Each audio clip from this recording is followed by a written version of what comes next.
Eli. Today we have "And to Think That I Saw It on Mulberry Street" by Dr. Seuss.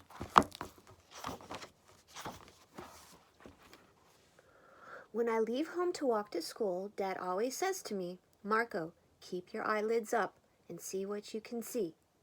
But when I tell him where I've been and what I think I've seen, he looks at me sternly and says, "Your eyesight's much too keen. Stop telling me such outlandish tales. Stop turning minnows into whales." Now, what can I say when I get home today?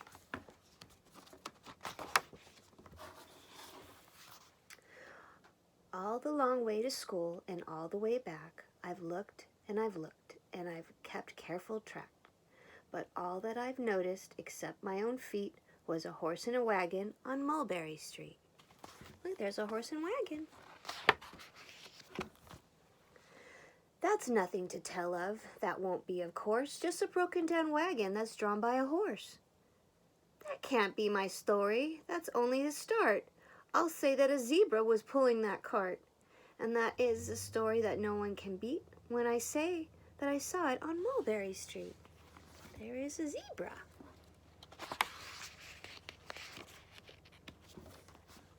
Yes, the zebra is fine, but I think it's a shame, such a marvelous beast with a cart that's so tame. The story would really be better to hear if the driver I saw was a charioteer. A golden blue chariot, something to meet, rumbling like thunder down Mulberry Street.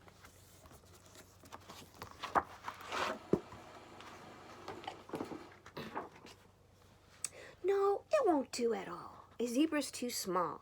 A reindeer is better. He's fast and he's fleet, and he'd look mighty smart on old Mulberry Street. Hold on a minute. There's something wrong. A reindeer hates the way it feels to pull a thing that runs on wheels. He'd be much happier instead if he could pull a fancy sled. A reindeer and sleigh. Say, anyone could think of that. Jack or Fred or Joe or Nat. Say, even Jane could think of that. But it isn't too late to make one little change. A sleigh and an elephant. There's something strange. I'll pick one from plenty of power and size, a blue one with plenty of fun in his eyes. And then, just to give him a little more tone, have a Raja with rubies perched high on a throne. Say, that makes a story that no one can beat when I say that I saw it on Mulberry Street. But now, I don't know. It still doesn't seem right. An elephant pulling a thing that's so light would whip it around in the air like a knife. But he'd look simply grand with a great big brass band. Oh, look at the band back there. A band that's so good should have someone to hear it, but it's going so fast that it's hard to keep near it. I'll pull up a trailer, I know they won't mind, if a man sits and listens while hitching behind. But now, is it fair? Is it fair what I've done? I'll bet those wagons weigh more than a ton. That's really too heavy a load for one beast. I'll give him some helpers. He needs two at least. But now, what worries me is this. Mulberry Street runs into bliss. Unless there's something I can fix up, there'll be an awful traffic mix-up. It takes police to do the trick, to guide them through where the traffic's thick. It takes police to do the trick. They'll never crash now.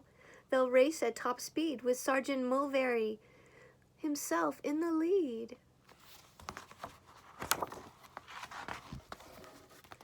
The mayor is there, and he thinks it's grand, and he raises his hat as they dash by the stand. The mayor is there with the aldermen too, all waving big banners of red, white, and blue.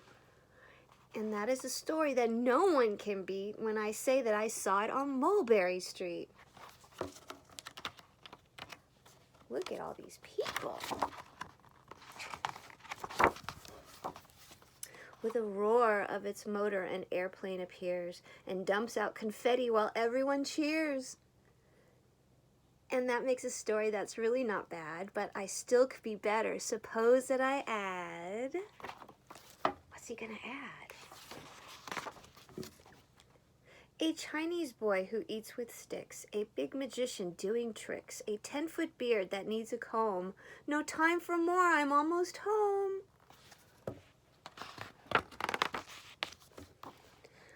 I swung round the corner and dashed through the gate. I ran up the steps and I felt simply great. For I had a story that no one could beat, and I think that I saw it on Mulberry Street. But Dad said quite calmly, just draw up your stool and tell me the sights on the way home from school. There was so much to tell, I just couldn't begin. Dad looked at me sharply and pulled up his chin. He frowned at me sternly from there in his seat. Was there nothing to look at, no people to greet? Did nothing excite you or make your heart beat? Nothing, I said, growing red as a beet, but a plain horse and a wagon on Mulberry Street. The end. Love you, sweetheart. Mwah!